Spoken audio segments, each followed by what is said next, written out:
Amana menumaster oven.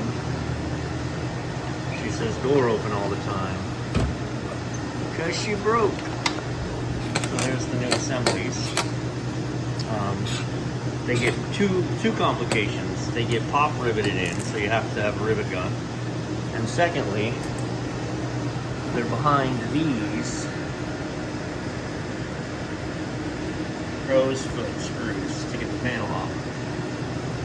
So they sell such a bit, and then I always suggest doing it manually so you don't strip them out. Alright, so then that handle comes off. This is the new assembly, as you can see.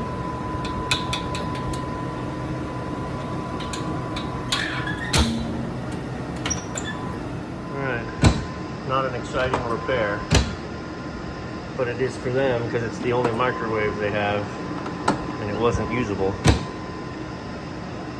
Moving on.